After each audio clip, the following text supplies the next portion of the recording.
How do you feel about the fans who liked Fame and Misfortune? They're idiots. Gee, thank you very much. I absolutely love that episode. No, I have no problem at all with anybody liking that episode or anything. It's not exactly what I would have liked. You know what? If they would have just ended it with the Towns ponies learning that they were being assholes, or however you want to censor that, I would have been totally on board. Sure. My biggest problem was I didn't understand why we wanted to make these ponies that we've come to know and love into jerks and leave them that way and not have them learn anything. That was my problem. I wrote the whole thing, so it's not like I saw these things about they took Larson's premise and that's the opposite of what happened. They gave me a premise and I wrote it. To be fair, I heard what your original idea was, and it does sound good. I would still hope that we get to see it at some point, but I still liked the episode that we got.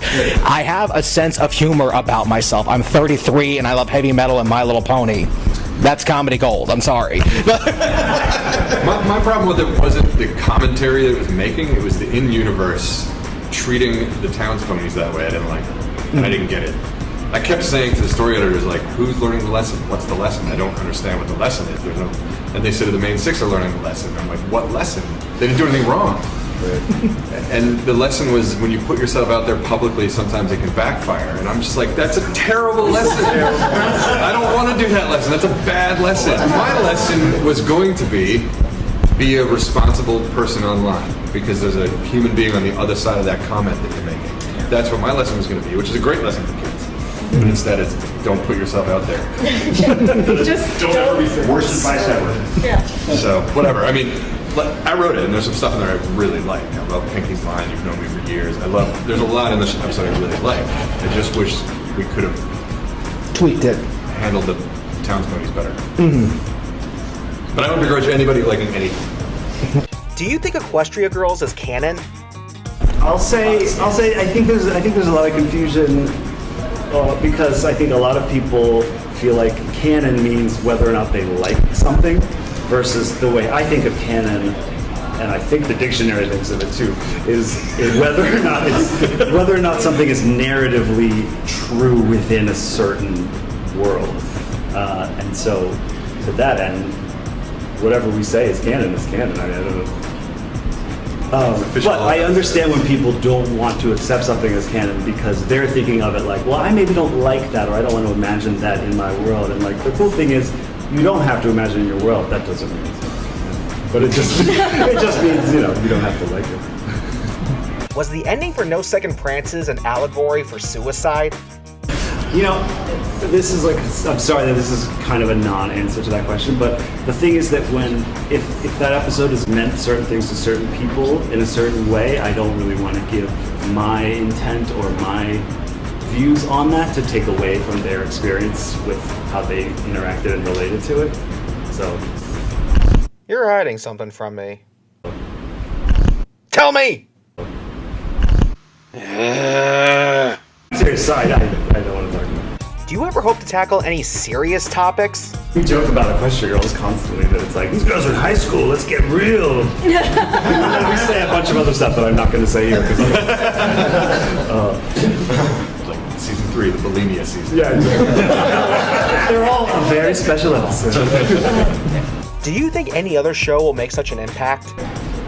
That's a fantastic question. It's a really good question. Terribly question. I think there will be, but it's a matter of what is going to be that thing that's going to hit. Like this was I don't know so, how you would build it intentionally. Yeah, you can't do it intentionally. You couldn't force it. But I always talk about that Powerpuff Girls had a similar popularity, but it was at a very different time in the internet. So it didn't go as viral bananas all over the place. So I think that, and that was, I remember that being pretty big, especially at that time period. And then so when I heard about, there are male fans for this show, fans, I was like, yeah, we had that on Powerpuff, but then it just exploded, just so huge. And so I'm sure that something, of course, will come along, because this isn't the first time in history that this has happened, where a show has been huge hugely popular. It's just this Well, is and when it's whenever at people this think time. it's like, whenever I get a question from other people like, isn't it weird that adults like it? And I'm like, adults make it, like we like it. Yeah. You know, I don't know. I think it's super funny. So I would assume other people would. I don't think there will be. I mean, I think there'll be, like Amy said, this sort of thing. But there's something really specific about this that I think this is it. We get to experience it, and it's incredible. And yeah, maybe there'll be another convention for some other show we work on. Right, but not like this. There's something really unique about this whole thing. Well, honestly, it would be the mix of you guys. Yeah. The particular makeup of It's the embrace of this. First of all, how grassroots it was. It started out as a really no, but then embracing it, and the fact that the show is about friendship, and the conventions are about friendship, and real friendships form, and it's this alchemy that happened that I don't think I'll ever experience again. No, and you're right. I think there's a certain beauty to all of those things that come together. I'm just saying that there might be something that comes along. It will be different. Yeah. But, because this happened at, I think it was because of when it came out, all the people who were working on it, all the people who were watching it, Yeah. and it was this perfect storm of awesomeness. Yeah, I think fan bases in general are going to be more common just because of the internet and whatnot. But Yeah. there's something really special about this one. Do you get to work on any of the songs that are in the show? Oh, yeah. We always, the writers always get to write the lyrics for the shows. And then they go off to Daniel and he changes them accordingly because he's putting music to it. And so some of the scansion might not end up working out, that kind of thing. But so the first song I got to write was for The Best Night Ever.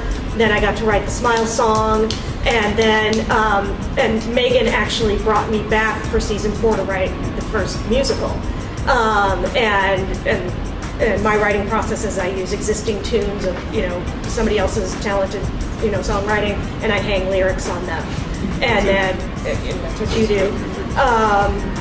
That's amazing. I didn't know that was like a secret. We all do because we're just like lazy. It's Well, you have to have that something. the scheme works, Yeah. right? So it's not just like And so we absolutely do that. And I know Megan used to always try and put at least a little song in one of her episodes because that's how we get money. We get residuals off of songs, not off of. I'm a music nerd, so when I heard the spectacle, I about died laughing. I have been around pop music because of my sisters. I'm a rocker at heart, and just when I hear "Give Me More Razzle Dazzle," I just hit the floor. Like, what does that mean? That song went through a bunch of changes. It was really, and I didn't get to talk about this in the writers' panel. The first version of that song was really dark, and it was kind of like I sold my soul for this music, and I've given up my voice, and this is what I've done for this career. It was just dark, and then I was like, they were like, no. We'd like only it have one note. No, we'd like it to be more like, hey, this is just really flashy, and I was like, okay, yeah. It makes Just a Pony's shine even brighter. Right. Yeah, and that was supposed to be the juxtaposition. Yeah, I had Celestia's ballad was Beauty and the Beast. The song from Thanks for the Memories was Defying Gravity. We got a rock song in there. There's a ton of those. How has having a fan base of your own affected you? It used to happen none ever. Right? Yeah. Not at all. Yeah. I didn't know anything about the things I watched growing up. Yep. We're writers and we don't pay attention to who wrote things. Right. Yeah. Yeah, I'm always blown away when people keep track of it. But I started to notice, I think since I've been involved in this, I'm a huge fan of the show Frasier. And I was watching, I was like, there's certain episodes I don't like as much. There's certain episodes I love. And I started paying attention to who wrote them. And sure enough, it was consistently my favorite episodes were the same writers. So, yeah, I mean, before this, I mean, you actually work on successful shows. It was like writing into the void. You write this down, and there it goes, and nobody ever watched. My mom wouldn't even watch the shows. I know. It was just like They talk too fast. Why is everyone yelling all the time? it just felt like it's here's this, give me my money. Here's this, give me my, and then this happened, and people were like paying attention. Oh, you wrote that episode. I'm like, how do you know that? People are like, I don't want to hurt your feelings with some bad criticism. I'm like, you saw it? Yeah. I don't care. Yeah. Tell me what. This is amazing. The idea that also like a reaction video would exist, I never would have thought, and it's the greatest thing because like a lot of us write because we just want people to laugh at what we say. Yeah. So we get to watch you. Yeah, laugh. so it's like, oh my gosh, they got that joke. That's awesome. Exactly. Yeah, so I think having this kind of response is completely unexpected. As a writer, you don't think anybody's ever going to know your name or care.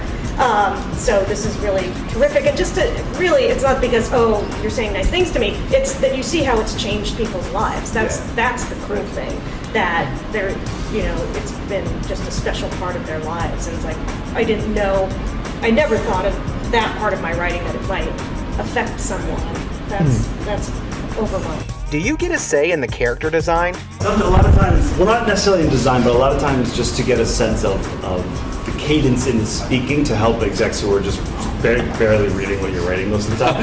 I'll write like, a blank-esque pony, or someone with the rhythm of J.K. Simmons or something like that, just in a vague sense. And then that may go on to inform design and things like that, but it's usually not explicitly like, I don't know. I feel like if we said something about the design, they'd be like, It's only if there's a story reason. Yeah, exactly. Otherwise, that probably has to be purple for this joke to work. Then you would put it in, but Otherwise, we leave that up to the artists not our because job. that's their skill set.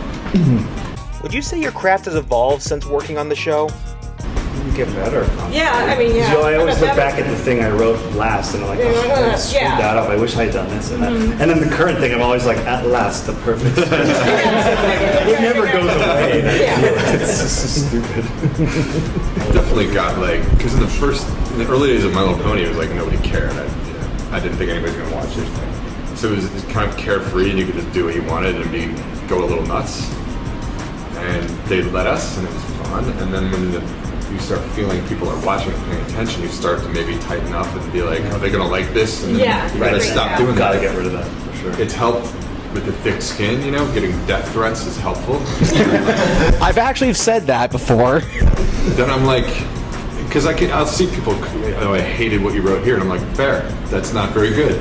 You're right. A lot of times, I've said this to someone else too, a lot of times the things that someone doesn't like, I'm like, I don't like that either. Like, this was a really hard scene, and we went through a million dressers. Yeah. I hate it too. There is a perception that we love everything that comes out with our name on it, and a lot of stuff that comes out with our name on it, we didn't write. Right, yeah. A lot of times, things have been changed, and it's like, oh, I hate that, that thing that happened. It's like, that thing that happened, my example is in Philly Vanilli. Pinkie Pie goes off on Fluttershy, and she's like, are you thinking this? That I'm really scared to go on stage, and she just has this big monologue, and everybody's like, you went too far, she was too mean to Fluttershy, and then I was like, gosh, why is everybody all fired up about this? And I went back to the original script, and that part wasn't in there. It was actually a note from Hasbro saying, hey, can you have her really, really get in her face? And I was like, okay, sure. And she got super in her face. And then people got mad at me, and I'm like, I was doing my job. That's, just what you gotta do. Was there an episode you were not looking forward to doing? 100th episode, didn't want to do. I loved it. Sorry. I did too. No, I'm very, very happy with it. I didn't want to. I thought it was a horrible idea to do an episode about the background.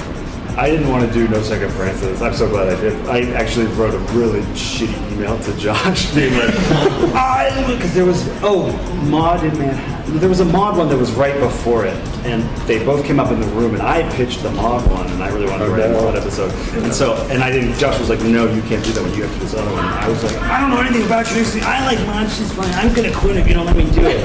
And he was like, fine. And then I was like, I'll do it. And then once I rewatched the Trixie episode, I was like, oh right, she's the greatest character in the world. My bad, thanks. I guess Griffinstone, I actually was, because I really wanted to write the 100th. And so I was like, okay, you get this. And I'm like, oh, it has action, and it's Rainbow Dash, and Pinky, and Gilda. And I'm like, I don't know Gilda. We've seen Gilda once. And so that one I was not looking forward to, but then I ended up really liking it. How do you feel about fan fiction? I've only ever read fanfic of shows I haven't worked on because we're not allowed to read fanfic of shows. Yeah. I think it's basic, right? Yeah, I Yeah, think it's, the idea that it I exists. think it's flattering, and I think it's great people are expressing themselves and so inspired by this world that they want to write. That's fantastic. You can't read it, but I think that's great. I love the idea of somebody taking, Amy puts something in some random episode, and a fan is like, "Oh, I like that," Right. and writes a whole story out of it. Yeah, That's incredible. That's cool. Yeah, and it's funny. There was a time where I kind of was like, I don't get fanfic. It's so, what are people doing? It's so weird. And then I found a tape that I had made when I was little, just with G.I. Joes and Alien and Predator, and they're like, oh, gotta get to the Predator spaceship. And I was like, oh, I was making fanfic with toys. I just called it something else. So like, I totally get it, and it's awesome. And sometimes this happens in the show. Like Mending Fences was basically like I watched the pilot, like, oh, that I could write a fanfic out of that little moment in the. Yeah, but when you do it, it's not fanfic. But it's the same But it's the thing. same thing. Honestly, I feel like idea. I came in late. I felt like I was writing fanfic. I was like, this is crazy. I get to write fanfic and they make it. Like, this is stupid.